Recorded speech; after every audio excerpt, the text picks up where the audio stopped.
Hey guys, welcome back to my channel. How's everybody doing today? Well, today was a big day. We got Halloween Kills, and I want to talk about it.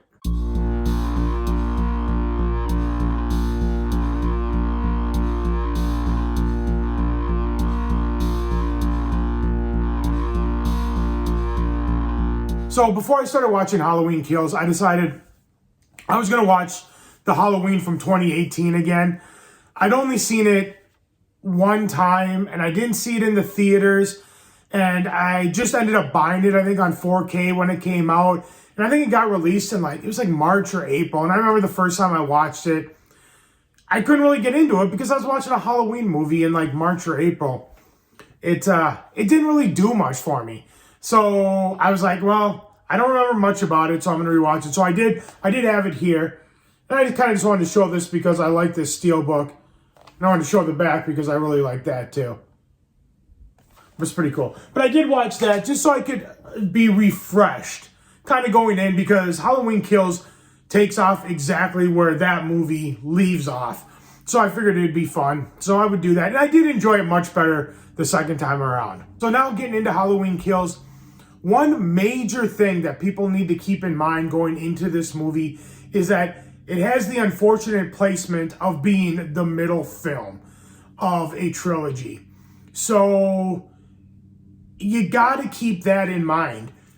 You got to give it a little bit of leeway because of that. And I think this is one of those deals, I think when this trilogy is done, this is going to be a trilogy, because I'm pretty sure that the last film is probably going to just start off exactly where this one leaves off, I'm guessing. So I'm guessing when this trilogy is done, it's going to be one of those movies that's going to be best to watch it back to back to back. And so, unfortunately, like I said, this is the middle film. Usually you get a first film, you want to make a strong point, and then you have your finale. And then in the middle, you have your middle film, which isn't always the greatest. Now, with that being said, it's not that this was a bad movie. There was actually multiple parts about this movie that I thought worked extremely well. There were parts that I didn't like, and then there were parts that I really, really liked and I thought were extremely effective. The one thing about this movie to keep in mind is Michael Myers is not messing around in this film. This is easily the most brutal and gory and just violent chapter in all of the Halloween franchise that I have seen. He messes shit up. He does not mess around at all. It is brutal. That is one thing to keep in mind. It's cool, but it is extremely, extremely brutal. The things that I thought worked extremely well in this movie is, well, for one, the nostalgic factor. It is very nostalgic. It gave me the vibe of the throwback to the old 1978 Halloween. It kind of got straight to the point. It's Michael Myers killing people on Halloween. It feels extremely like Halloween fall. There's everybody in costumes. There's jack-o'-lanterns everywhere. Everything's decorated up for Halloween. It gives you that nice atmospheric vibe of Halloween, which the first one did too, but not as much. This one pretty much kind of has that feeling throughout. And I thought that was very effective, along with the creepy score. The score in this is very good as well. You have that iconic theme, but then there's also new music in there that's new for this movie that I found to be extremely effective, that really helped tie that whole nostalgic factor together. You also had the throwback to Halloween 3, which most people probably saw in the trailer of the Halloween 3 mass, which was a nice added bonus into the movie. It just brings in more of that old-time good feeling from this franchise, which I really appreciated. Another part of this film that I thought was really cool was the people of Haddonfield, the people who are living in this town, they're basically sick and tired of Michael Myers' crap. So he tore families apart. murdered all these people. And so the people of Haddonfield decided, we've had enough. We're going to form a mob, which they did a little bit in Halloween 4, and I want to say maybe even Halloween 5. I don't remember. But in this movie, they did it on a much larger scale. And this movie does a really good job of showing how that can backfire, how that can just turn on you. So some of the things that didn't really work, which, like I said, you got to give it a little bit of leeway being the middle film. First of all, if you haven't seen the 2018 one, I wouldn't see this one until you see that. It's not like you're not going to get it, but it's going to feel incomplete. I mean, the film itself just kind of feels incomplete. Like I said, it's the middle part of a trilogy that I think, once it's all done, is going to be meant to be watched kind of in one sitting. But with that being said, the film also is kind of messy at times. It kind of feels like it doesn't really know where it's going at certain times, and things kind of feel out of place at certain times. Not that it ruins the film, it doesn't.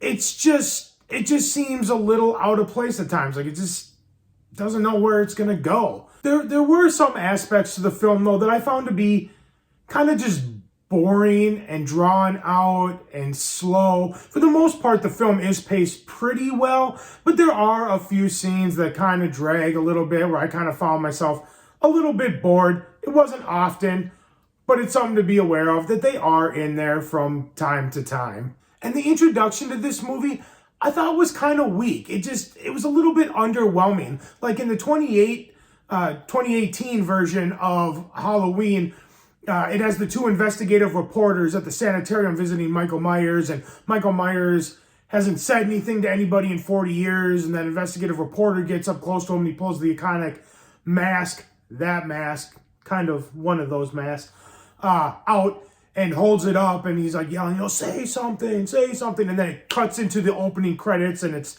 Halloween, and I found that to be very powerful and very effective. But the beginning of this takes place as kind of just a flashback of how Michael Myers gets captured. Spoiler alert, sorry. How he gets captured in 1978. And I just found it to be a little underwhelming. It wasn't bad. I was expecting a little bit more. All of a sudden that opening credits kicked in. I was like, oh, okay. I kind of thought that would have been a little more intense, and it really just wasn't.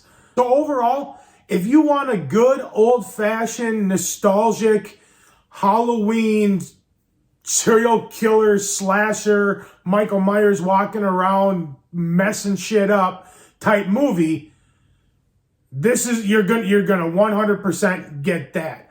But if you going in to watch this movie hoping that it's gonna like advance the story, or there's gonna be some major plot twist or this or that, you're not gonna get that. Like I said, you gotta keep in mind that this is the second installment in a trilogy. So it's not a fully complete film. It's just one part of a trilogy. So yeah, you're not going to get much as far as story continuation. You're just not going to get that. But you are going to get a very bloody, gory, brutal serial killer, slasher, nostalgic Halloween movie.